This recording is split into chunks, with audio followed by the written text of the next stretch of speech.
Welcome to the Boston Bros Political Podcast. I am Jim Campanini, co-host of the program with my good friend, Boston Herald political columnist, Peter Lucas. Good to be with you, Jim. Peter, how are you today? Terrific. Good, good. Today, our podcast is coming to you from the InsideLowell headquarters in downtown Lowell. We're sponsored by WellPoint, the only health plan offering healthcare benefits exclusively to Massachusetts GIC members. At WellPoint, your whole health is their whole point. Producer Teddy Panos is in the house. Teddy, how are you? I'm fantastic. Good morning, guys. Good, good. Now, Peter, I've been away for a week in the glorious Midwest. Well, nothing like if you want to reset Massachusetts lifestyle, everything's rushed and this and that, and take a trip to the Midwest. Easy, relaxed, beautiful. Is it like Western Massachusetts? In some ways it is. Sure. Not as many Birkenstocks, No. but it was a nice visit. I went to see a Fever game. Caitlin Clark didn't play; she's hurt, but the Fever won. Played golf and did some other things with the family, so it was fine. Did you check out the local wine? There is Indiana wine, a lot of beer, but you know what the best thing about it was? Indiana corn. Sweet corn. Okay. Oh man, I had never cooked sweet corn in the husk on the grill. They do it that way. Boy, it was fantastic. Catfish, okay, from the freshly caught catfish from the rivers and streams out there. It was great. So yeah, we had a good time. It was nice to see the nieces, the great nieces, and my sister and brother-in-law. So bring me up to date. Massachusetts, I came back on the plane. Well, you must have heard about the story of Donald Trump calling Barack Obama a traitor. Absolutely, and I was in an area that's considered a red state right now. We have a Republican governor and stuff. But it was. In the more I read that story, okay, I just couldn't believe it. It was incredible that a sitting president Would call another president a traitor. Yes, but that Obama, who was a sitting president at the time, could not accept that there was no evidence to even suggest that Donald Trump was working with Vladimir Putin and whoever else in Russia to basically subvert a U.S. election against Hillary Clinton. Well, because there was no evidence, they made it up.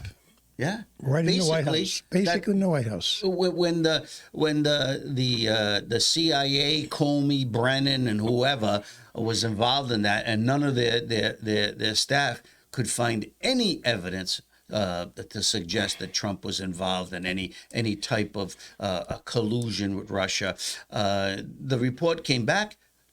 Obama wouldn't accept it, Right. And he basically said, Go back. make it up, go back, find something. Right.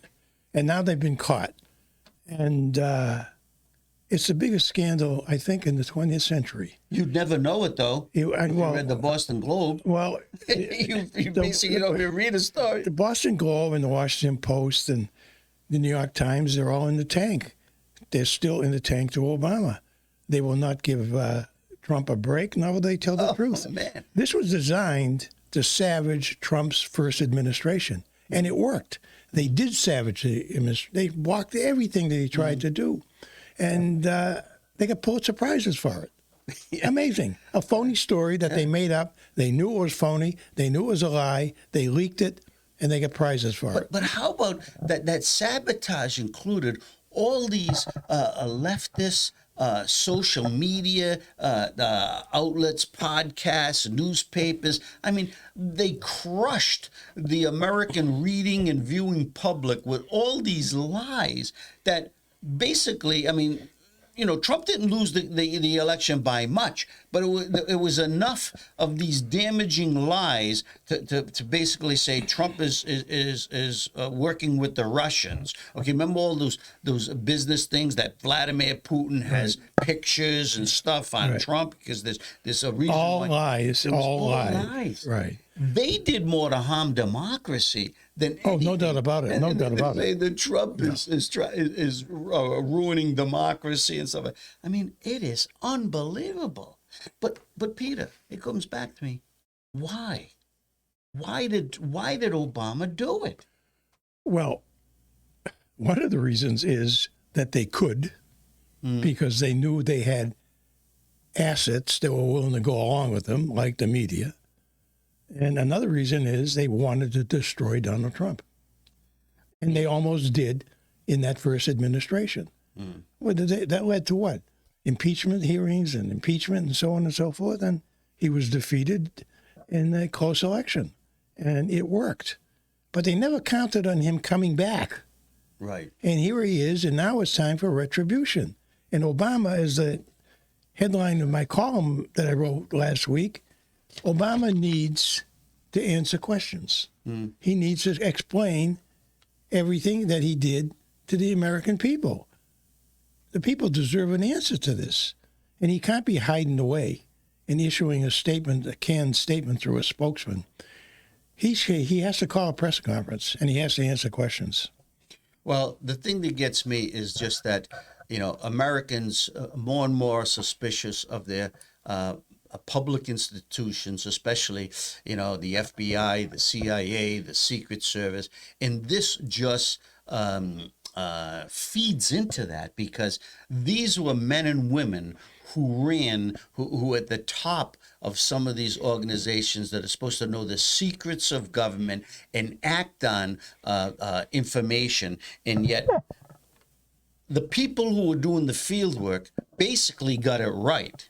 But it was the people higher up who just wouldn't accept it. Right. Okay? And it just goes to show you, I mean, government conspiracies, they do exist. Absolutely. This was a conspiracy. And it existed. And so I read a column. And it worked. It worked. Well, I read a column. Why would President Obama even risk it that someday it could be exposed? And you said, okay, because they could get away with it. They knew it would be buried. And it was only by Tulsi Gabbard, right, looking at all this information and going through these documents that she found all these emails and stuff that purportedly showed all this stuff, that there was basically nothing there. And yet the higher ups, Brennan, Comey, they ordered the underlings to rewrite the reports. So the best thing I saw was that Obama was basically, he was so envious and jealous of Trump's victory, because to think that he served 8 years, he thought he was the best president ever in American history, and that his 8 years was repudiated by the American public, in the first Trump election. Right. Yeah. So he was so upset, so mad about that, thinking, how could they not continue it with Hillary Clinton? And yet the American public says, all right, you did your job. We're sick and tired of you. Goodbye. Okay, goodbye. And yet he saw Trump, who was the exact opposite of him, that the American public would vote for someone like that, a businessman, and had no real politics in his background. He was so different from any other presidential candidate. And I said, you know what? That's plausible. The guy had a rage in him that he would be so, from going from, if he was ever clear-eyed, to be so foggy-headed. And then they ended up colluding to destroy Trump. Yes. And, I hope Obama is still at down Martha's Vineyard. Maybe he can hear this podcast. If he does, he can come on it and start answering some questions. Well, if this is true, and I think it is, okay, because there's it's been proven that there was no Russian collusion, that Trump was definitely not involved, and yet he didn't get the justice he deserved, okay, for all the bad publicity that was written about him, except he was vindicated in this second election where he basically crushed Kamala Harris, okay, who was an Obama acolyte. Right. All right. So what's next? Now, isn't the Justice Department investigating these claims, or Congress? Congress has called for an inquiry, right? They're investigating. Well, they are starting out investigating Clapper and the other intelligence officials who lied to Congress. They not only lied to the American people, they lied to Congress. Yeah. Now, they never received any immunity. No. From President Biden or No, anybody else. no. Well, I'll tell you what. I think if they do push forward with this, I hope those inquiries are televised, because there's going to be. I think they'll set all kinds of viewing. Viewing records, okay, because they'll be the most watched television to see. Look, even if nobody goes to jail, Brennan, Comey on TV. Even if nobody goes to jail, the public still deserves answers of what they did, how they did it, and why they did it. Yeah. Well, no, but even more than that, okay, ethically and morally, it was wrong to do this, to think that you could get away with this. This is something you read about in third world countries with dictators and tyrants. Look, okay, power tends to corrupt. So, and the fact that this is not getting the play in the mainstream press that it deserves. It does. It's not getting the play because the press was involved with the cover-up.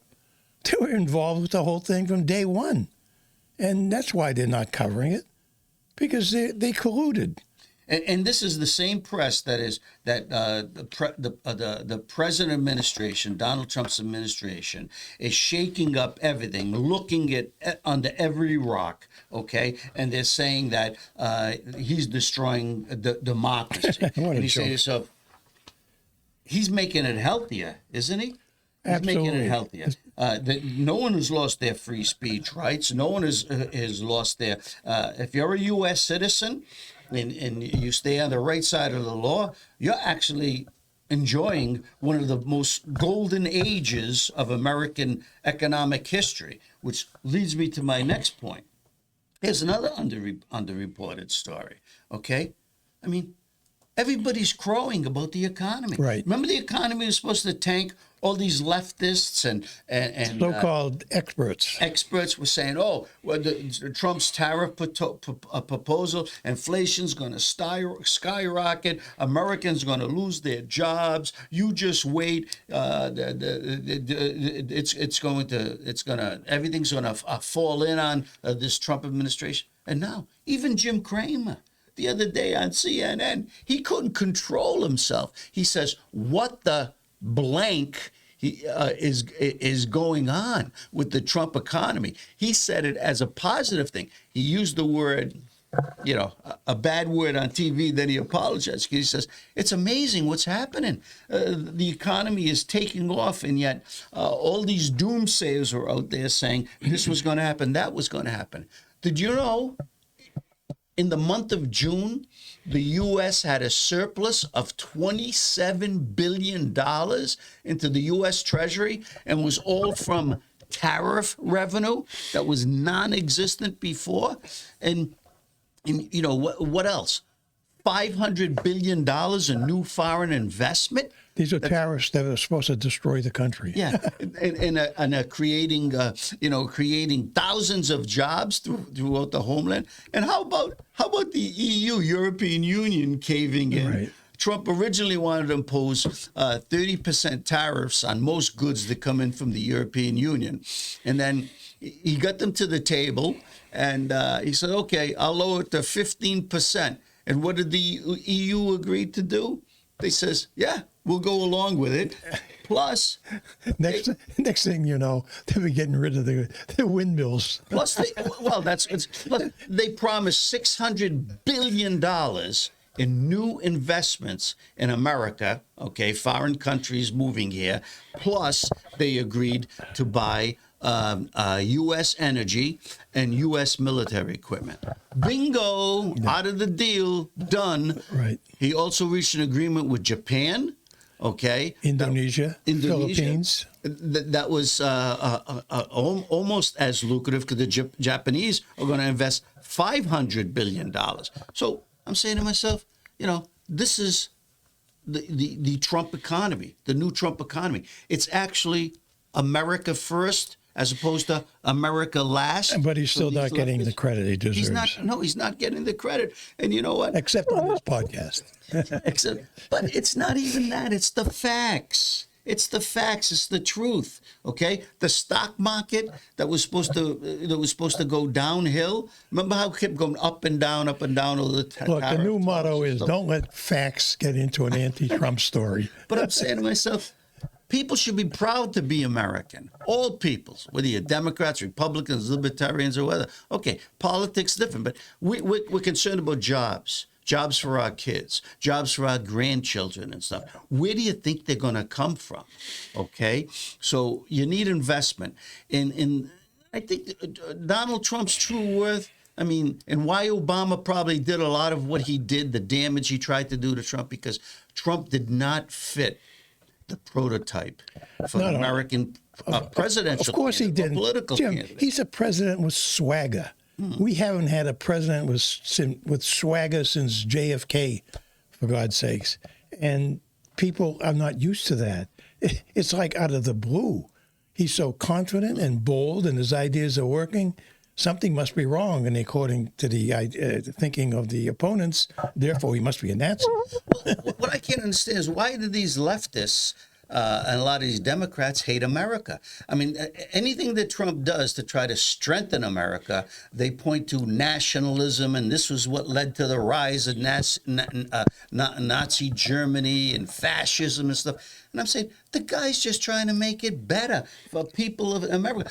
And he's lifting everybody's boats. Right. I mean, and yet... The rising tide lifts all boats. What do the Democrats grab onto anymore? What do they stand for? Nothing. They used to be the party of the people, the working class. Now Trump and the Republicans... Turned it all around.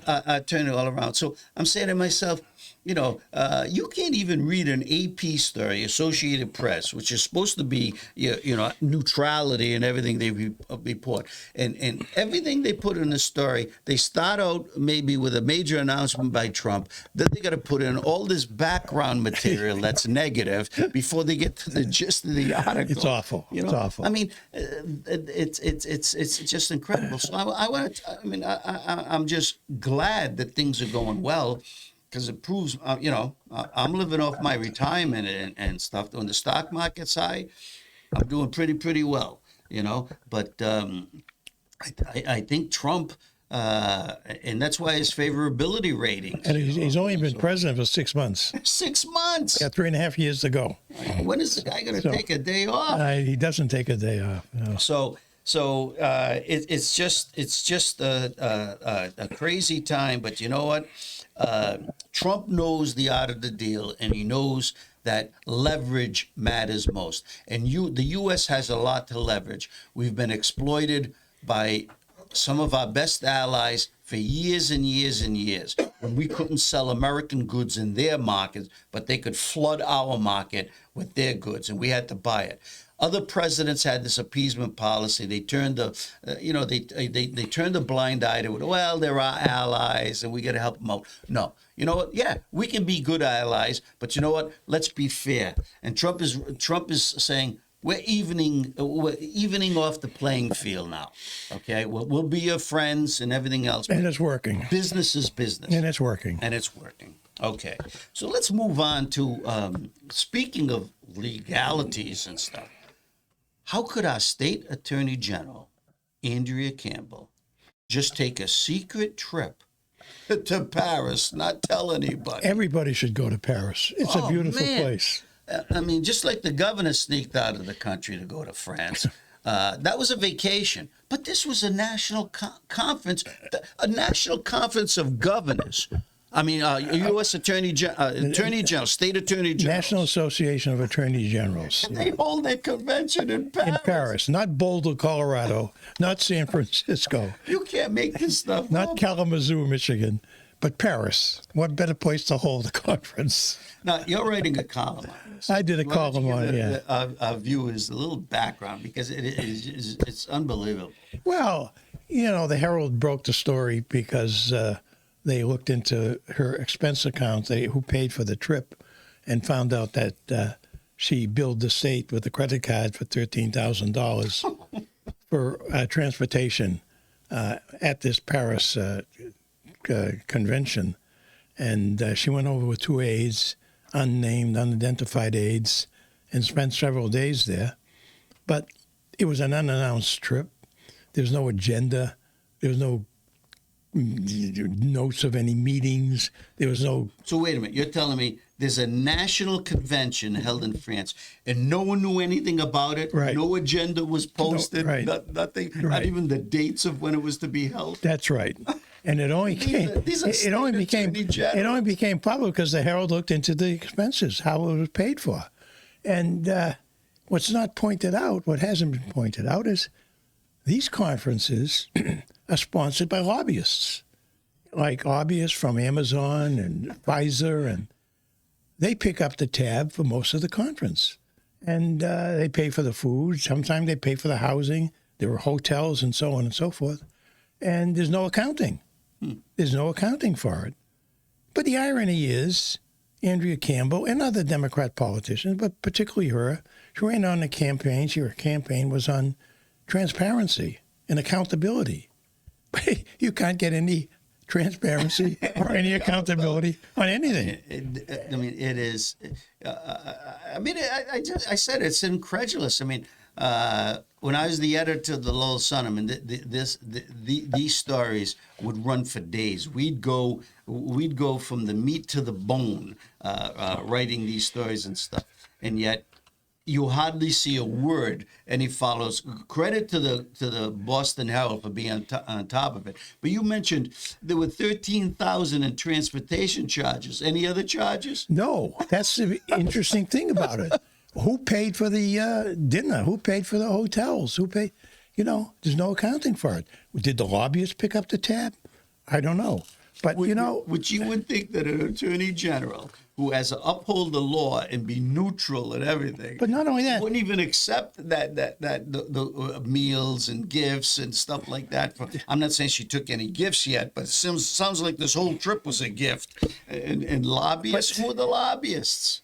But some of these firms, these lobbyists that they represent, are companies that attorneys general in this country and in Massachusetts regulate and investigate. So it seems beholden that they list who paid for what and how much of the tab was picked up for the attorney general. I only want to point out there was this one official who used to be the executive director of the National Association of Attorneys General. He said, quote, lobbyists essentially fund these trips. They funnel the money through AGA, and then that insulates the AGs from being criticized that they're taking money from lobbyists. I mean, that's pretty clear.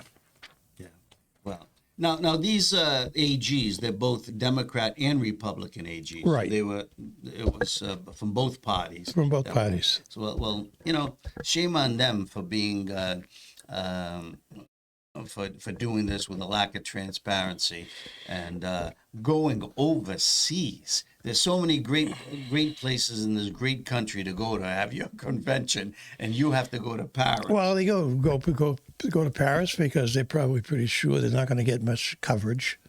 Mm-hmm. The media is not about to send reporters over to Paris to cover an AG conference. Yeah, it would be and these days they don't send you to Brookline, never mind to Paris. Well, it would have been interesting to see what they talked about, because usually at these conventions, they set a platform, an agenda for something to work on and stuff. Right. Because I see now Governor Healy. She just got named to a national governor. She got named to the executive board of the National Association of Governors. And it's a post that Charlie Baker had before her. It probably allows you to travel around the country and make speeches. I don't know. And this is another, it's another bipartisan panel, both Democrats and Republicans, and National Governors Association. That's what it is. yeah, yeah, and I think it just feeds into the notion that Maura Healey has national ambitions. You know, whether she wants to be a U.S. senator from Massachusetts or maybe run on some national ticket. What do you think? Well, she does have national ambitions. There's nothing wrong with that as long as it doesn't interfere with you running the state that you're elected to run. Massachusetts has a lot of problems, as you know, starting with the costs for paying for illegal immigration. We have the courts releasing criminals because the state will not pay enough money for advocates to represent them. And we've got the budget is $61.9 billion now. And we're paying, it's costing Massachusetts taxpayers $3,000 a week to pay for illegal immigrant families. Well, that's okay. So let's back up a little because I wanted to talk a little about this public defenders so-called strike. Now these are the district court public defenders. You know, we have Superior Court, and then you have the homicide cases. So the public attorneys, the public appointed attorneys in the Superior Court, and for homicide cases, those people are still working. They're still working in the system, Right? But they're getting paid a lot more money than the district court. Those are public defenders. Those are full-time employees. Yes, those are full-time. The court advocates who represent all the other cases in the lower courts are not full-time employees. They're part-time employees. Okay, so I correct myself. Those higher ups are not appointed. They're working for the state. So you would think, we talked about this. They get $65 an hour when they're working. Yes. And most of the states around us in New England double. They pay their public defenders double that price. So we talked about this 2 weeks ago on our last show, and you'd think it would be resolved, but you'd think there would be a state of urgency because now, after 45 days, the court judges can release drop all charges against these, and that's what they're doing, defendants. So, and that's what they're doing. Now, there are different crimes. I mean, shoplifting, burglary, and stuff. But hey, no matter what, that's what leads to bigger things. If you don't, take care of these low level crimes and put these people either on probation or in some court ordered program, they go up, they get away with it, and they go on to do other things. I mean, this is the way it works. I'm not making this up. This is the way it works. And these people are getting released in Lowell, Lawrence, all across the state. But there's no sense of urgency. Now, we know the Democrats want to release everybody. They don't want anybody to be charged with anything. Okay? We've seen that in Minnesota, Michigan, and it's happening right here in Massachusetts. If this was their intent, and they're doing this, but they're doing it at the expense of the tax-paying public, and who wants law and order. So, I'm just surprised that there's no urgency. There's no urgency. This. It's a matter of misplaced priorities, in my opinion, because the governor just gave an appropriation of $5 million to pay for lawyers for illegal immigrants. Yes, I saw that. However, they have not come up with money for pay raise for these public advocates and who would be representing the average American criminal. It's like the system is upside down. But I just can't understand the disingenuous talk that has come out of the State House, because I read a story in my own newspaper, The Sun, that was said state leaders said, well, when they were crafting the budget, they didn't know anything about this, and they submitted the budget, and which is a total fabrication. The Senate side of the budget had a line item to deal with this aspect. Plus, the head of the Public Defenders Council Services, she wrote a letter to state leaders back in April saying, hey, this is a problem. We want more money for these people. We want improved pay.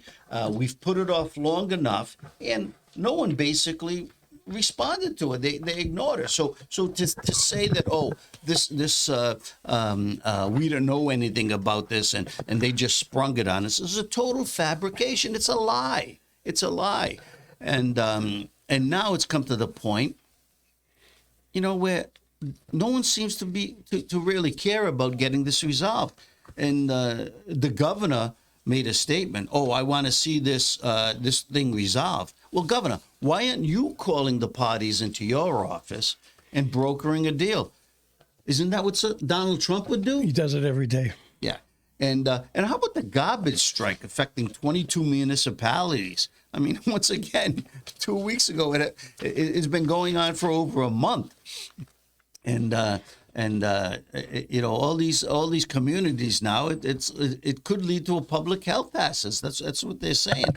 And no one's even doing anything to resolve this situation. It's like nobody's in charge. Yeah, it's like Naples, Italy. They have a garbage strike almost once a year, and the garbage piles up. They put the photos out. Well, we're getting like that. We're getting like Naples. Here we are in Massachusetts. We're supposed to be one of the best destination state of the union. You come to these cities and towns, you see the garbage piling up on the sidewalk. Yeah, It's a joke. It's a joke. So I don't know, Peter. Who should run the state of Massachusetts? well, certainly we need somebody to run it. But we've got a couple of candidates running against Maura Healey. 2 Republicans are running, but so far it's very early in the cycle. Yeah. Well, you know what? Maybe they should be making more noise about some of these things that are now filtering that are just slowly rising in all these communities. The frustration with government and stuff. So. Well, they've been. But that $3,000, is that a new number now? The $3,000 a week they're paying for? It was new to me. Yeah. I saw it in the Herald today. $150,000 a year. That's for each family. I know many families in the Lowell area that make do with a lot less than that. Okay, and they're working families. Well, they're not non-working families. Okay, and they're getting $3,000. Illegal immigrant families. I thought Maura Healey was putting a stop to all this and trying to. The only person who's put a stop to it is Donald Trump by shutting down the border, and there are no more border crossings anymore, and there are no more illegal immigrants coming to Massachusetts. But Maura Healey is dealing as best she can with the immigrants who are here, and it's a costly proposition. It's costing over $1 billion a year to take care of the illegal immigrants, to house, feed, clothe, medicine, telephones, security. I mean, the whole thing. And doesn't look like there's any end in sight. Well, here's another story that you just can't make this up, okay? This is my quote of the week. Quote, "The fact that a police department would hire an illegal alien and unlawfully issue him a firearm while on duty would be comical if it weren't so tragic." That was said by Patricia Hyde, ICE Enforcement and Removal Operations Field Supervisor out of Boston. She was referring to ICE officers who arrested Jamaican migrant John Luke Evans. He was arrested in Biddeford, Maine on Friday after he tried to illegally purchase a gun in that state. He was hired as a reserve officer by the Old Orchard Police Department and issued a gun. And then he goes out and tries to purchase his own gun. Didn't say what he was trying to buy. Maybe it was an AK-15 or something. But I mean, like I said, you just can't make this. No, up. you can't make it up. And then the Old Orchard Beach Police Department tries to backtrack and say, "Oh, we knew about this because now didn't they do a background check? The guy had overstayed his visa for 2 years. There were warrants out for him, and ICE was looking for the guy. Well, you know what?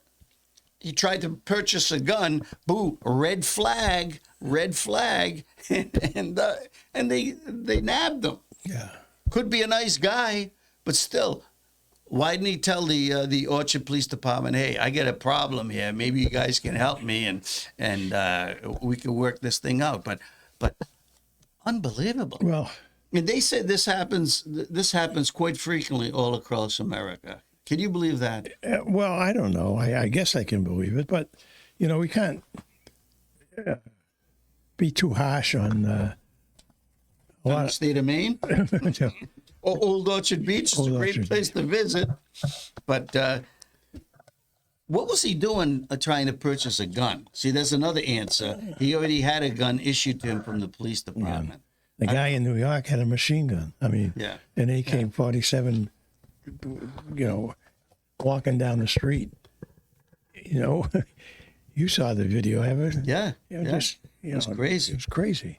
Well, he was crazy. He was out of his mind, and it's a shame that another situation prevails.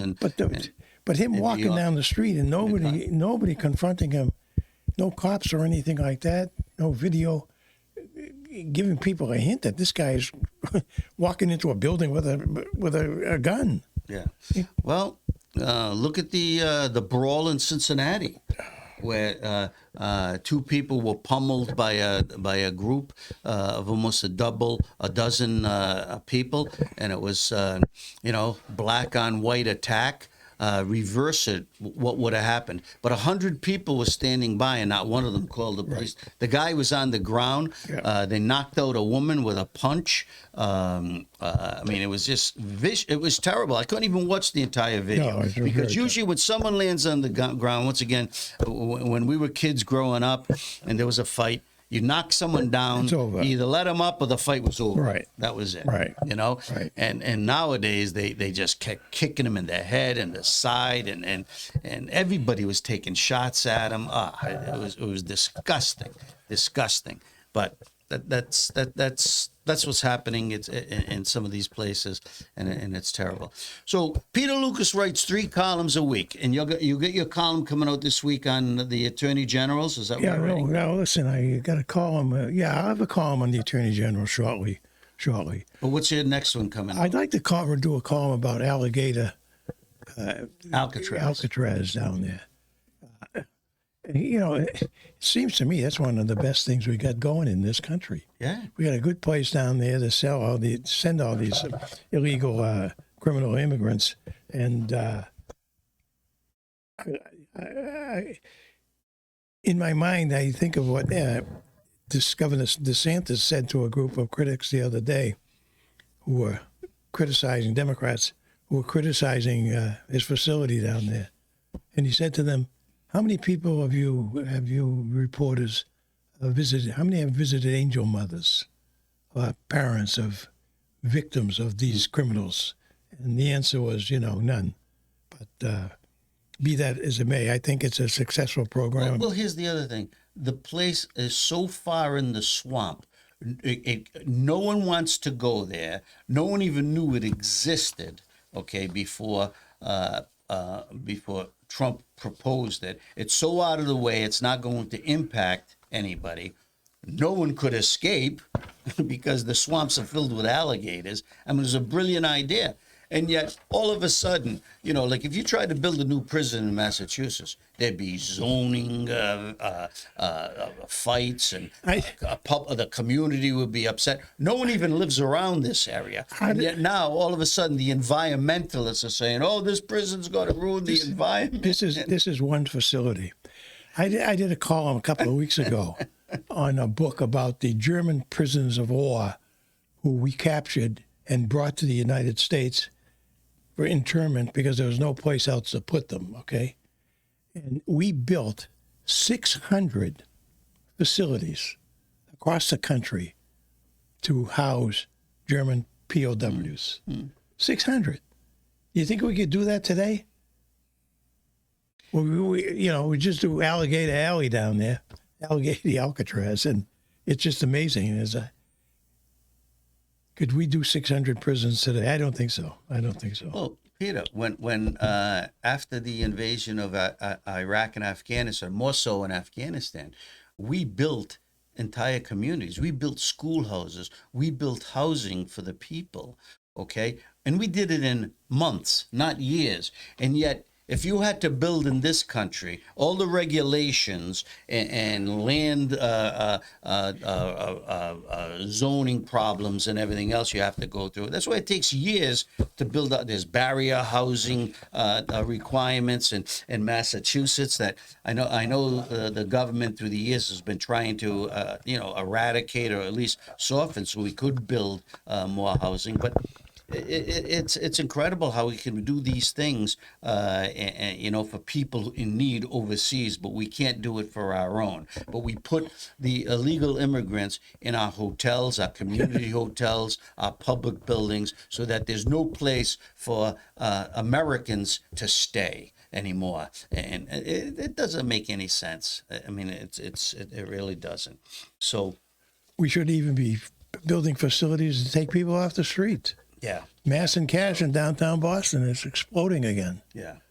And poor people who live around that community, I feel sorry for them. There's break-ins now, and, the quality of life is just hit rock bottom.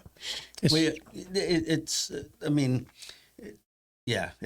something that people should wake up to, look at, and I mean, you go see it and you say, how can this be?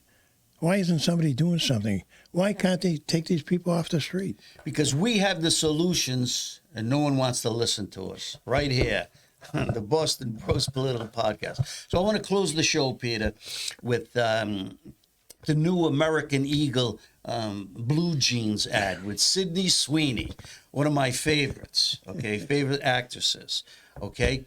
So now the leftist TikTokers and the elitists are criticizing this ad, saying it's a fascist ad because you have a blue-eyed, blonde American woman, an actress, in this jeans ad, basically saying, that she has great genes, and it's a play off genes, Genes, okay?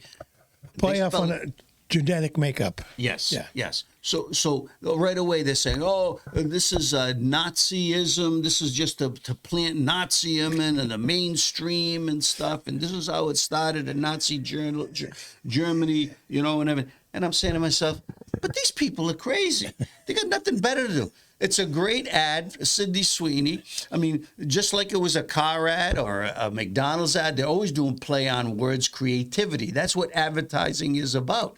But the fact that she's blue-eyed, blonde, and American, okay, they're taking issue with it. And yet some of these crazy talk show hosts, liberal talk show hosts, I mean, they can't even see it what it is. It's advertising. Now, you either like advertising or you don't. You either buy the product or you don't, But now they're attacking the actress. They're attacking the company. And I'm saying to myself, gee, I mean, they remember the Black is Beautiful campaign? It started out in the late 60s and it continues to this day. I mean, no one complained. Some of the ads were well done, and there's always been an advertising is to target an audience, and it's about blue jeans. Well, maybe they don't like the name American Eagle. Maybe they should have called it American Crow or something like that. Maybe that's what. No, I think because if you see some of the comments now, of course, the initial comments are TikTokers with these leftist comments, but now the conservatives have chimed in and they're saying you people are daffy, and when you think about it, I don't agree with all these right wingers inside. I mean, half the time I don't. They're just too extreme.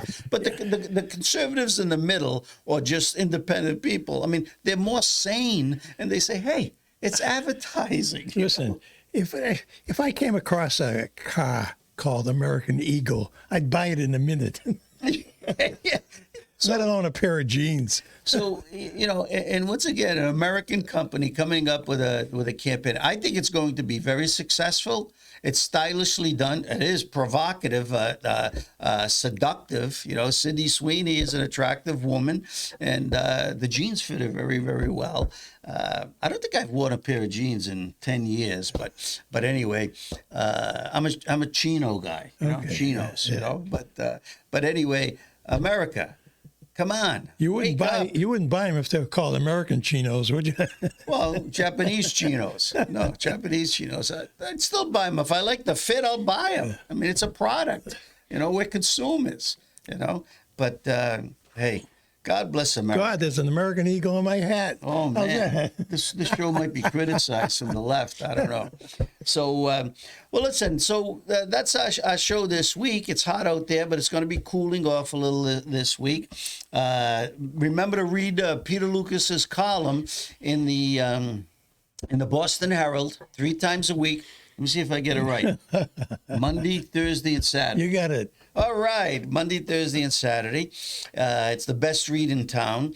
And keep watching our podcasts on InsideLowell.com. And also we have a YouTube channel, and search under Inside Lowell or Boston Bros. Am I right? You got it. Peter? Okay. Hey, you all have a great week. Okay, Peter? You got it.